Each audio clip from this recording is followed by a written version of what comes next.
मारवा junction के state highway 61 Bhagwanpura गांव निकट स्कुली नदी के पास मवेशी की चपेट में आने से बाइक सवार पूर्व शिक्षक की मौके पर ही मौत। राहगीरों की सूचना से मारवा जंक्शन थाना पुलिस मौके पर पहुंची एवं शव को 108 की मदद से राजकीय अस्पताल मारवा जंक्शन लाया गया, मरचुरी पर रखवाया गया। पुलिस द्वारा दी गई जानकारी के अनुसार मृतक जानूदा गांव निवासी पूर्व शिक्षक का पुखराज पुत्र कनीराम राव की मौके पर मौत हो गई।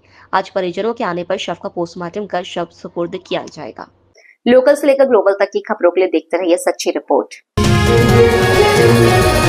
पाली जिले के नाना थाना क्षेत्र में चामुंडेरी गांव के पास एक पशुपालक की करंट लगने से मौत हो गई। मृतक की पहचान चामुंडेरी निवासी 49 वर्षीय केसरराम पुत्र सांकला राम देवासी के रूप में हुई है। यह हादसा हिरोला मार्ग पर स्थित एक निर्माणाधीन होटल की ताराबंदी में हुआ। जानकारी के अनुसार होटल निर्माण कार्य के दौरान बाउंड्री पर तारबंदी की गई थी। इसी तारबंदी में करंट फैल गया, जिसके संपर्क में आने से केसराम की मौत हो गई। करंट फैलने के सटीक कारणों का खुलासा पुलिस और विद्युत निगम की जांच के बाद ही हो पाएगा।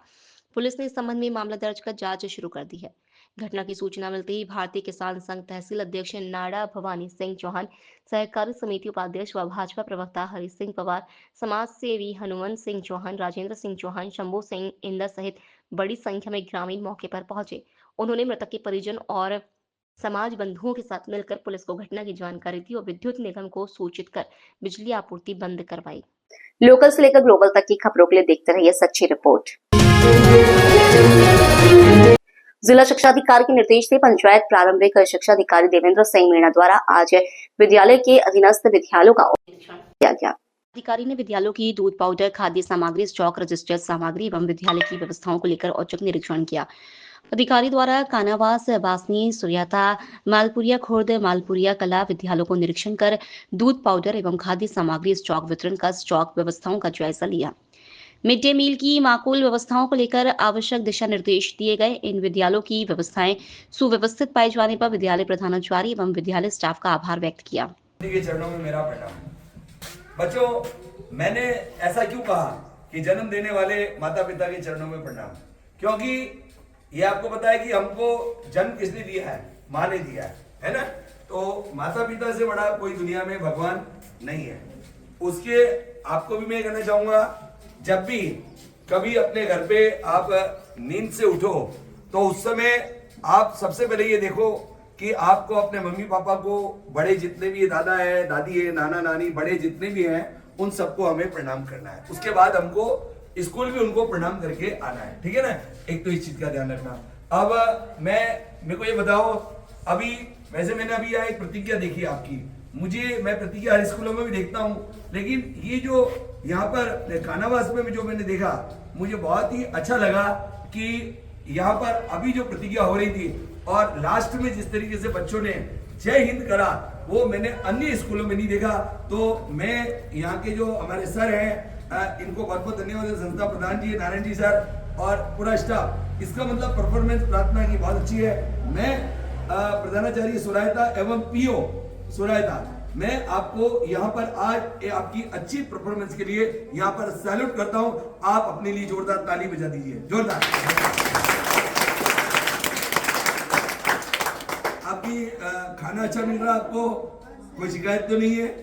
समय पे सब कुछ हो रहा है, पढ़ाई लिखाई ठीक हो रही है आपकी? मैं हर समय आता रहूंगा, चेक करूंगा। प्रखर राजस्थान कार्यक्रम के तहत भी हमें जो टास्क दिया गया है, जल्दी हम पता करेंगे। हर बच्चे को, जितने भी है, उनको धारा प्रवाह हमको पढ़ना आना चाहिए, ठीक है। फिर हम मिलेंगे नई सोच, नई तरंग, नई किरण के साथ। जय हिंद, जय भारत। लोकल से लेकर ग्लोबल तक की खबरों के लिए देखते रहिए सच्ची रिपोर्ट। रबी फसल सिंचाई के लिए रविवार दोपहर को जवाई बांध से जल संसाधन विभाग के अधिकारियों एवं किसान प्रतिनिधियों द्वारा विधि विधान से पूजा अर्चना के साथ जवाई नहर खोलने के बाद कई जगह सोमवार सुबह 10 बजे तो कहीं दोपहर 1:40 पर किसान के खेत तक पानी पहुंचने पर बाराबंदी लागू हो गई। किसानों ने बड़ी उत्साह और उमंग के साथ रबी फसल की सिंचाई शुरू कर दी, जबकि बिटिया माइनर RD 23,000 राइट पाइप के टेल पर शाम 5 बजे बाराबंदी लागू होने के बाद 2 घंटे देरी से देर रात 7 बजे खेत में पानी पहुंचने पर किसान ने सिंचाई शुरू की। इस बार किसानों को लगातार चौथी बार जवाई बांध से सिंचाई के लिए पानी मिला है। किसानों को इस बार वर्ष 2017 की तरह 4 पान के लिए 4,900 MCFT पानी दिया गया है। जिसमें पहली व दूसरी पाण के लिए 24 दिन नहर चलेगी, वहीं तीसरी व चौथी पाण के लिए 25 दिन नहर चलेगी। जल संसाधन विभाग नहर खंड सुमेरपुर के अधिशासी अभियंता राज भवरायत, सहायक अभियंता अक्षय कुमावत, कनिष्ठ अभियंता अशोक पुनिया सहित पूरी टीम रात भर नहरों की मॉनिटरिंग कर रहे हैं। जवाई बांध के पानी से 38,671 हेक्टेयर में रबी फसलों की सिंचाई होगी। कुछ स्थानों पर पानी नहीं पहुंचने की स्थिति में विभाग सघन निरीक्षण कर गेज मेंटेनेंस में लगा हुआ है। वहीं नहर खुलने से पूर्व पिछले 3 से बिटिया माइनर आरडी 23,000 पर काफी विवाद चला, लेकिन आखिरकार पुलिस एवं प्रशासन की समझाइश के बाद किसान द्वारा अपने खेत में से खालियां निकालने की सहमति देने के बाद प्रशासन की मौजूदगी में सभी किसानों ने जेसीबी मशीन लगाकर रात भर में खालियां तैयार कर टेल तक पानी पहुंचा और सभी 54 किसानों ने पुलिस एवं प्रशासन का सहयोग के लिए आभार जताते हुए धन्यवाद दिया है। नहीं पहुंचा। बिल्कुल टाइमली मतलब प्रशासन के सहयोग से समझौता करवाया। हमारे जो खाड़ी का विवाद था वो भी सुलट गया है और पानी भी टाइमली हमारे नाले के अंदर आ गया है और आगे मतलब टेल के ऊपर जा रहा है। और इससे प्रशासन को और सबको जो सहयोग करने वालों को सबको बहुत बहुत धन्यवाद है हमारी 54 के किसान परिवारों की तरफ से। कितने दिन ये नहर चलेगी? ये चलेगी 24 से नहर चलेगी सर। आपके यहाँ खेतों में जो पानी पहुंचेगा तो शाम तक पहुंचेगा क्या पहुंच चुका है? ये 5 बजकर 2 मिनट पे इसकी बाराबंदी शुरू हो जाएगी। गेज सही चल रहा है क्या? गेज ठीक आ रहा है, अभी गेज ठीक आ रहा है सर। मतलब कोई समस्या नहीं आ रही है? अभी तो कोई समस्या नहीं है पानी की। बाद में समस्या कोई बाद में ये गेज कम कर देवे तो बात अलग है। अभी फिलहाल जो आया स्टार्टिंग में वो गेज ठीक आ रहा है। मतलब पहले जो गेज सही तरीके से चल रहा है? ठीक चल रहा है सर, गेज बिल्कुल सही तरीके से चल रहा है। आपने अभी जेसीबी लगाई है, क्या कारण रहा? ये तो हमारी खाली टाइमली वो हमारा काम नहीं हुआ था तो ये खाली साफ नहीं हो पाती तो हम इसको इससे साफ सफाई करवा रहे हैं। थोड़ा बहुत कहीं है वो अवरोध तो उसको हटा रहे हैं। मतलब लगातार किसानों को चौथी बार सिंचाई के लिए जवाई बांध से पानी मिल रहा है, ये मतलब एक सहयोग बनता है क्या? ये बहुत ही सहयोग बन रहा है। इसके लिए मतलब ऊपर वाले का भी धन्यवाद करना चाहिए कि ऊपर वाले की मेहरबानी से ये ऐसा संभव हो रहा है, नहीं तो हो नहीं पाता ये। मतलब किसानों को 9वीं बार ये सिंचाई के लिए पानी मिल रहा है? हाँ मिल रहा है सर, ये और ऊपर वाले से मेहरबानी से मिल रहा है साहब। ठीक ठीक सर। लोकल से लेकर ग्लोबल तक की खबरों के लिए देखते रहिए सच्ची रिपोर्ट। पाली शहर के लखोटिया तालाब पर बिहार घाट पर सुबह आस्था और श्रद्धा के साथ छठ पर्व पर भक्ति का अनोखा रंग नजर आया। पूजा के चौथे दिन सुबह व्रतियों ने उगते सूरज को अर्घ्य प्रदान कर पूजा पाठ की। 3 घंटे तक सुबह से लाखोटिया सरोवर किनारे छठ माता की जय के साथ जयकारे गूंजे। व्रतियों ने सरोवर के पानी में स्नान कर सिंदूर और हल्दी से पूजा की शुरुआत की। जैसी सूर्योदय हुआ, व्रतियों ने सूप में पानी, सुपारी, फूल और पूजा सामग्री रख वैदिक मंत्रोच्चार द्वारा सूर्य को अर्घ्य प्रदान किया और क्षेत्र में शांति, सुख शांति, संतान प्राप्ति और परिवार की रक्षा का भगवान से आशीर्वाद प्राप्त किया। महिलाओं ने सूर्य को अर्घ्य प्रदान करने के बाद अदरक और गुड़ खाकर व्रत खोला। पाली में बिहारी संस्कृति लोक सेवा समिति की हर वर्ष की तरह इस बार भी शांतिपूर्ण ढंग से छठ महापर्व लखोटिया उद्यान पर मनाया गया। लोकल से लेकर ग्लोबल तक की खबरों के लिए देखते रहिए सच्ची रिपोर्ट। पाली जिला मुख्यालय पर आज पाली शहर में उस समय अनोखा नजारा देखने को मिला जब पुलिस ने 32 वर्षीय जितेंद्र मेघवाल की हत्या के आरोपियों का जुलूस निकाला। पुलिस ने आरोपियों को अंबेडकर सर्कल से कोर्ट तक पैदल जुलूस ने निकालकर कोर्ट में पेश किया। इस दौरान बड़ी संख्या में लोग सड़क के दोनों ओर खड़े होकर ये दृश्य देखते रहे। स्थानीय लोगों ने कहा कि ऐसे अपराधियों के साथ सख्ती से पेश आना जरूरी है ताकि भविष्य में कोई भी अपराध कर शहर की शांति व्यवस्था भंग करने की हिम्मत नहीं करे। पूरे रास्ते आरोपी लंगड़ाते हुए चले। एक महिला ने उसे थप्पड़ मारने का प्रयास भी किया, लेकिन पुलिस ने उन्हें पकड़ लिया। गौरतलब रहे कि 24 अक्टूबर को पाली के शहर के औद्योगिक नगर थाना क्षेत्र के अंबेडकर नगर में जितेंद्र मेघवाल पर कुछ युवकों ने चाकू से हमला कर दिया था। गंभीर रूप से घायल जितेंद्र का 25 अक्टूबर को जोधपुर अस्पताल में मौत हो गई थी। आज इस हत्या के आरोपियों का पुलिस द्वारा जुलूस निकाला गया।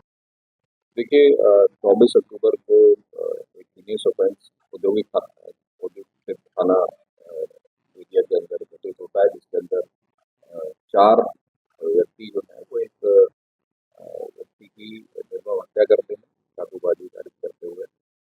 तत्काल टीमें गठित की गई है नेशनल मुख्यालय के नेतृत्व में। इसका केस का इन्वेस्टिगेशन वो मुख्यालय कर रहे हैं और हमारे को विशेष रिपोर्ट मिले थे तो ये मौके पे मर्डर करके फरार हो गए थे।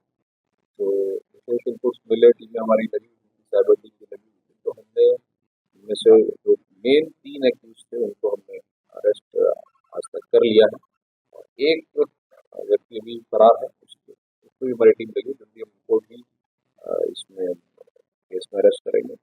साथ ही वो लोग जिन्होंने मर्डर करने के बाद इनको शरण दी, इनको सहयोग किया, इनको भागने में सहयोग किया, इनको शरण दी, इनको साधन उपलब्ध कराए गए, उनके खिलाफ भी हम सेम धाराओं में इनको केस में अरेस्ट करेंगे।